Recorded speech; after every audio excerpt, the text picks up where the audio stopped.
The Go Downs is back in the middle of day one of a chaotic free agency. I have grades for some of the latest signings. I'm going to have several of these videos come out. I had to stop somewhere. There's signings going on right now. We'll eventually grade those, but it's chaotic. There's a lot of overpays. There's going to be some bad grades, going to be some high grades.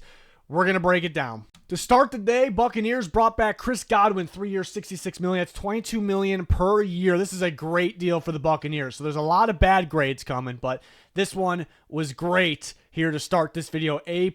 I thought he was worth a lot more than that. One of the best slot receivers in football. Very important to the Buccaneers. They were able to save money by actually extending him, and $22 million per year. I mean, it's ridiculous. Clap it up for the Bucs. Easy A+. Another one for the Bucs to start the day. We actually predicted this one. Haason Reddick to the Buccaneers was a random prediction. Just kind of felt it. 1 year, $14 million. Kind of mixed feelings on this one because Reddick has some elite seasons in his near past. So $14 million looks good, especially what the other edge rushers are getting. But there's a chance maybe he's washed up, declined. But I really like the fit. 1 year deal makes it low risk. Yeah, I mean, it takes $14 million off of this year's cap space from the 1 year. I gave it a B. Could be pushing B+. It's a pretty decent deal here for the Buccaneers. Again, love the fit. Drew Dalman to the Bears, the Falcons center. We expected this one as well. 3 year, $42 million. $14 million's a lot. It was expected to happen, but it is a lot. Second highest paid center in football. He is a good one, but kind of back and forth. Like really good fit with the Bears. They needed an upgrade at center. The interior offense line is way better now, major upgrades, but yeah, one really good season coming off an injury. Do you make him the second highest paid center in football? So you kind of got mixed feelings on this one. The Bears are spending on average $47.5 million on this year for Dalman, Tooney, and Jackson. Major upgrades. This is one of those ones where like it better work if you're spending that much. So I gave it a B-. It's expensive. Again, keep it in the B range, which is good for this free agency class because there's some bad grades out there, but an interesting one to say the least. Jaylon Moore to the Chiefs, the Eagles offensive tackle, 2 year, $30 million, $15 million per year. People knocking this one. I don't mind it because $15 million per year, yeah, it's a lot for a guy that's mainly been a backup, and it's a little bit of a question, but he's filled in for Trent Williams at times, looked decent, going to be a starting left tackle for the Chiefs. So $15 million per year for a guy that's supposed to start for you, and it's not like a long-term deal where you're locked in for a kind of a question mark here. I think it makes a lot of sense. It's a lot of money for a guy that's unproven, so we're not going to give it a super high grade, but it's not as bad as, nowhere near as bad as what people are saying. Chiefs don't have a lot of great options. The tackle draft class has a big time drop off after the top guys, and the Chiefs picked 31st in the first round. So this one kind of makes sense, actually. Shocker here. Javon Kinlaw goes to the Commanders, the Jets defensive tackle, 3 year, $45 million, a whopping $15 million per year. It just doesn't make a lot of sense. This is one of those ones where, I mean, I could see Kinlaw going to Dan Quinn's defense and playing better and kind of maybe getting close to reaching his potential finally. And I could see it, but no matter how he plays, this deal does not make a lot of sense.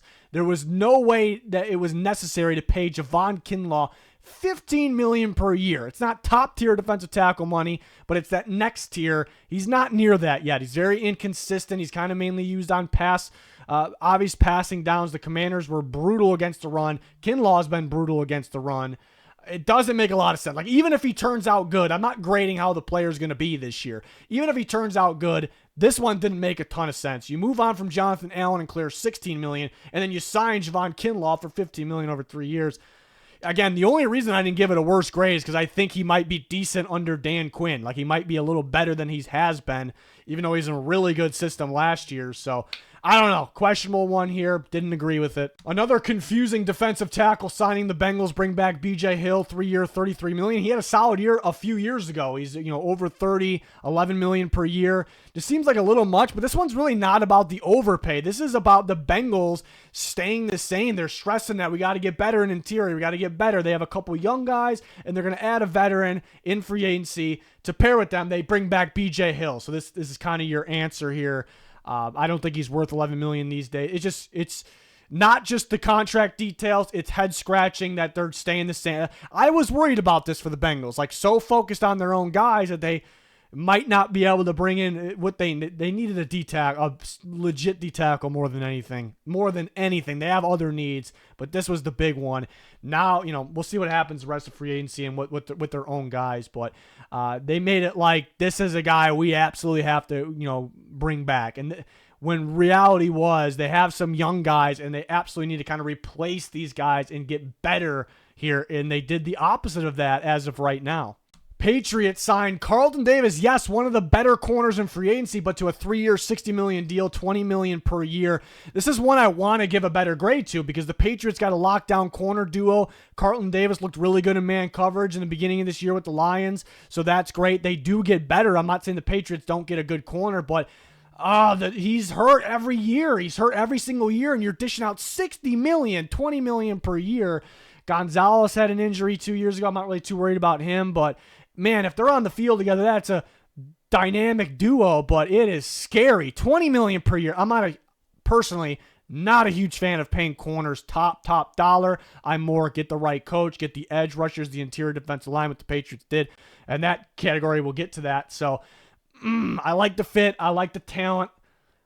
The durability concerns on top of the $20 million overpay, it's tough. It's tough. So it's C plus would be, I almost switched to that. Let me be a little generous, but that's where I'm at with this one.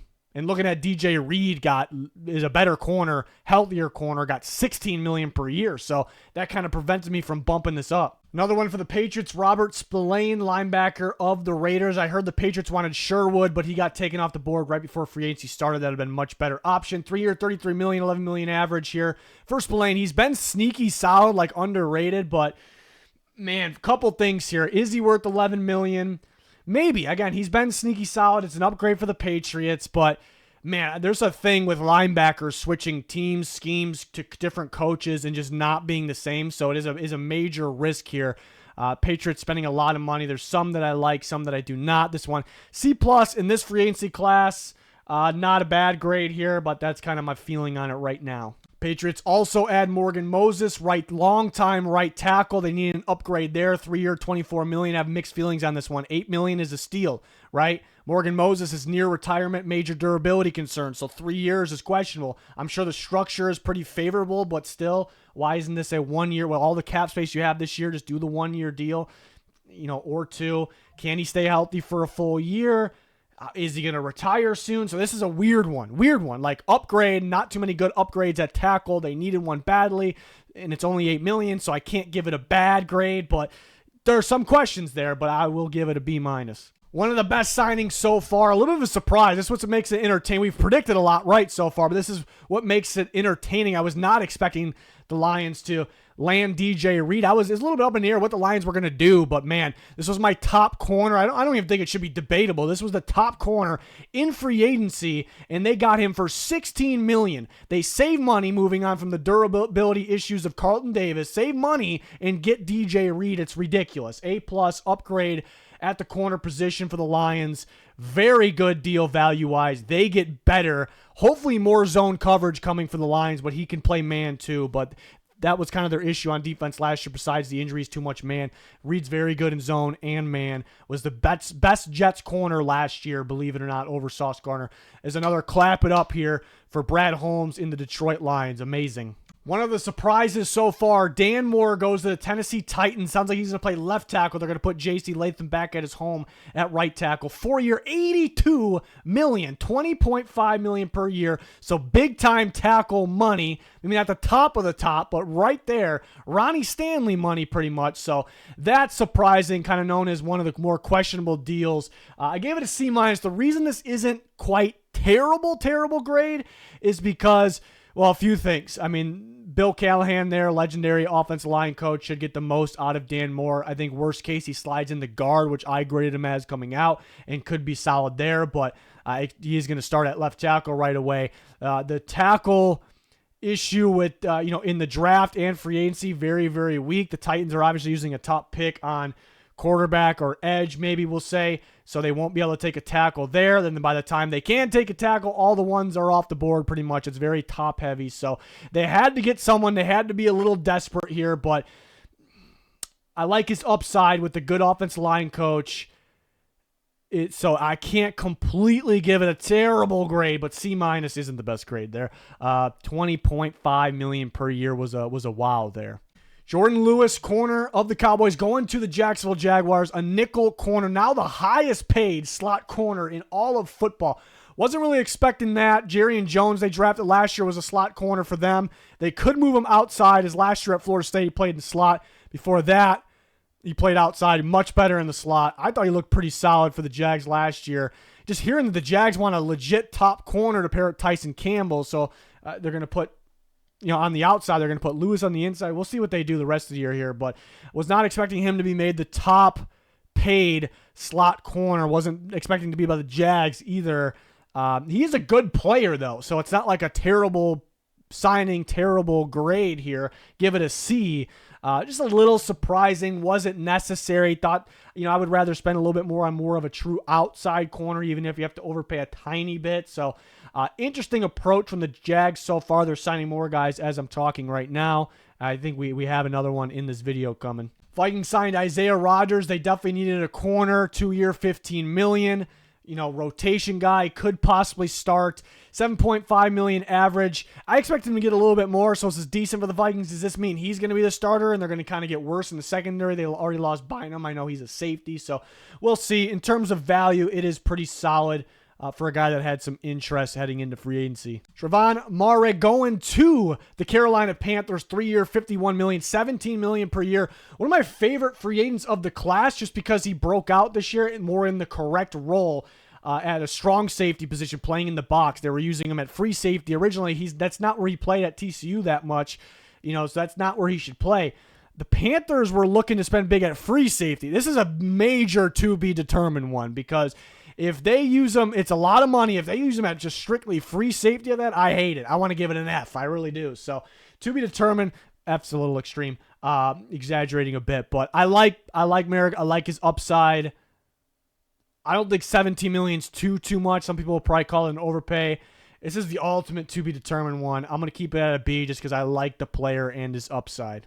Paulson Adebo to the Giants. It was originally reported by some people that it was cheaper than this, but it ends up being a 3-year, $54 million. It's $18 million per year, so that's Carlton Davis and Adebo that get more than the top corner, DJ Reed, which I thought the Giants were in on. So those teams have to scramble and pay even more because they missed out on DJ Reed, who probably took a little bit of a discount to go play for a great team like the Lions. So this is a tough one because I like Adebo, the Giants upgrade. He's got a lot of upside. That's the thing. He's coming off a leg injury. It's all about upside with him, having him long term. Not a 4-year deal, a 3-year deal. I would have graded this better if it was a 4-year deal, and it is an overpay at $18 million.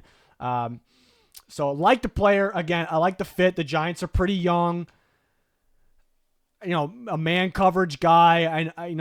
Shane Bowen wants to run a lot more cover 4 than he was able to last year. So it's an interesting one. I gave it a C+. It's one I wanted to grade higher just because I like the corner. I like the upside here. It's just $18 million per year, and you're banking on upside, and you go 3-year instead of 4 years. So those were some of the flaws there. We'll go C+ for the Giants on this one. Here's the big one. The top free agent of the class, Milton Williams, goes for a whopping $104 million, a whopping $26 million per year to the Patriots. It's a little bit of an overpay, but this is my top free agent, and it's okay to overpay for the top guys. It's a little more than expected, so I'm not going to put it in the A range, but you get a really good player with a really bright future, something the Patriots needed. Pair him with Barmore. So I'll still give it a B+, even though everyone's going to call it an overpay. Technically, it is, but there are some guys it's kind of worth doing it for. Carlton Davis, they overpaid for. Good player, but man, has that durability concern, so that's kind of the issue there. But I still like this one, even though it's a third highest paid interior defensive lineman. It's a little crazy, it seems, but you get the top guy, sometimes worth overpaying a little bit for. Colts signed Cam Bynum, 4-year, $60 million, so they get him long-term. Love that for the Colts. Go A-, $15 million per year. It's a lot of money. I kind of expected around this range. I even thought maybe he can get a little bit more. It's a lot of money for a safety that, was he playing better because he was in that Flores scheme, but the Colts needed a playmaking free safety. They got one here. He has upside. He switched from corner to safety coming out of college, so I love the 4-year deal. He brings energy to the table, too. He's the mastermind behind the celebrations. Is that everything? No, it's not everything, but he brings a lot of energy, character to a team, to a locker room. So I like this one overall for the Colts. They finally got a pretty solid safety with upside. A- for Indy for this one. Sam Darnold, a big one, the top quarterback going to Seattle like we projected. 4-year, $100.5 million. So this is a surprise. I thought he would get around $40 million, which I was going to hate. I was prepared to give someone a D or somewhere in that range. And I was saying he's got to get around Baker. I was preaching that. How could he get more than Baker? He got Baker money, and it's a year later. I think this is pretty solid. Is he going to be as good away from the Vikings? Probably not. They took the Seahawks. Seahawks took their receivers away, and they got to build up the interior offensive line still, so that's a problem. But so I'm not going to give it a great grade, but man, way cheaper than expected. They get the top quarterback in the class. They actually save money. Something I just thought of. They basically got a 3rd round pick in Sam Darnold. They moved on from their quarterback, saved money, got a 3rd round pick, and they signed Sam Darnold, the top quarterback. When I put it that way, I probably want to give it a little bit better of a grade here. We'll have a spreadsheet keeping track of all the signings and grades, and I'll update that. We can have slight changes. Like I'm convincing myself, the video's about instant grades here. B+, A- range for Seattle ends up being better than expected. Get him some help, though. Now you got to get him some help. Like we projected, Justin Fields going to the Jets, 2-year, $40 million, $20 per year. I haven't been a huge Justin Fields guy. He's kind of proved to be a slow processor, doesn't see the field that great. The run game of the Jets is going to be upgraded. It's going to be fun. Fields and company will have some flashy plays. Can he get the ball to Garrett Wilson, even like Aaron Rodgers did? He can't. So that's an issue there. $20 million per year for a guy that maybe he's the starter. Maybe he's the guy. It's a little bit. Like Darnold got, $10 million last year to maybe be the guy. And, he's much more of a pocket passer, which everybody should want. Pocket passer that can escape which Darnold doesn't have, when you absolutely need to. So give it a C+. I do like that they're not locked in, but you hear the reports. The Jets love his upside, but you gave him 2-year deal. So a little contradicting, but I do prefer the 2-year than the 3 or the 4. But $20 million's a lot for... What if he gets benched? And what if they find someone, someone just drops to them in the draft or someone, then you're paying him $20 million to be the guy for a portion of the year or so. I think they plan on him being the guy, but they're not even sure about it. Like 2-year deal, like they're paying him.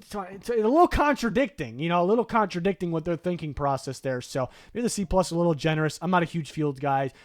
Some people out there are just because it's flashy ability, I suppose, but got to be quicker as a processor. Hasn't proved to do that yet. Poona Ford to the Rams. The Rams added Devontae Adams yesterday. I love that one. I like this one as well. Some of these other D tackles are getting overpaid. $10 million per year for Poona Ford, who had a breakout year last year. That seems very, very reasonable. The Rams were a really good team last year, and they're going to be this year. Really good team. What was their flaw? Stopping the run on defense. You get a run stopper right here, and you're paying $10 million for it. I think that's pretty solid. It's not super sexy. It's a little risky, I guess, because he was only good really 1 year. He's been he's decent before that. Underwhelming, no. So away from the Chargers, is he going to be...